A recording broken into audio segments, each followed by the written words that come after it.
ಉಡುಪಿ ಜಿಲ್ಲೆಯಲ್ಲಿ ಕಾನೂನು ಸುವ್ಯವಸ್ಥೆ ಪಾಲನೆಗಾಗಿ ಪೊಲೀಸ್ ರೂಟ್ ಮಾರ್ಚ್ ನಗರದ ಜೋಡುಕಟ್ಟೆಯಿಂದ ಹೊರಟು ಪ್ರಮುಖ ಬೀದಿಗಳಲ್ಲಿ ಸಾಗಿತ್ತು.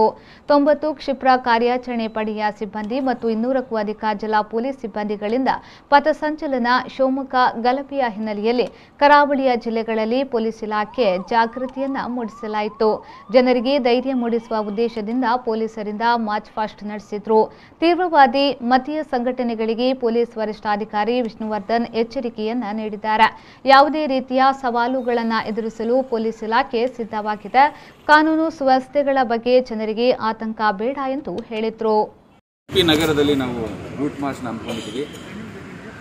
ಈ ಒಂದು ರೂಟ್ ಮಾರ್ಚ್ನಲ್ಲಿ ನಮ್ಮಲ್ಲಿ ರ್ಯಾಪಿಡ್ ಆ್ಯಕ್ಷನ್ ಫೋರ್ಸ್ ಅನ್ನೋದು ಒಂದು ತಂಡ ಕೂಡ ಇದೆ. ಅದರಲ್ಲಿ ಒಟ್ಟು 90 ಮಂದಿ ಇದ್ದಾರೆ, ಅಧಿಕಾರಿ ಸಿಬ್ಬಂದಿ ಸೇರಿ. ಅದಲ್ಲದೆ ನಮ್ಮ ಜಿಲ್ಲೆಯ ಎಲ್ಲ ಸಿವಿಲ್ ಹಾಗೂ ಆರ್ಮ್ಡ್ ಅಧಿಕಾರಿಗಳು 200 ಹತ್ತಿರ ಇದ್ದಾರೆ. KSRP, DR ಮತ್ತು ನಮ್ಮ ಅಧಿಕಾರಿ ಸಿಬ್ಬಂದಿಗಳೆಲ್ಲ ಇವತ್ತು ರೂಟ್ ಮಾರ್ಚ್ ಮಾಡ್ತಾಯಿದ್ವಿ. ಇದು ಸಾರ್ವಜನಿಕರಲ್ಲಿ ಒಂದು ನಾವಿದ್ದೀರಿ ಅನ್ನೋ ಒಂದು ಭರವಸೆ ನೀಡೋ ನಿಟ್ಟಿನಲ್ಲಿ ನಾವೊಂದು ಹಮ್ಮಿಕೊಂಡಿದ್ದೀವಿ.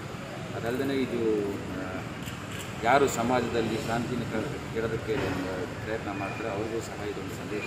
ನಾವು ಯಾವುದೇ ಕಾರಣಕ್ಕೂ ಸಹಿಸೋದಿಲ್ಲ, ತಪ್ಪಿತಸ್ಥರನ್ನ ನಾವು ನಿರ್ದಾಕ್ಷಿಣ್ಯ ಕ್ರಮ ಕೈಗೊಳ್ತೀವಿ ಅಂತ ಸಂದೇಶ ಕೊಡೋ ನಿಟ್ಟಿನಲ್ಲಿ ಇದೊಂದು ರೂಟ್ ಮಾರ್ಚ್ ಹಮ್ಮಿಕೊಂಡು.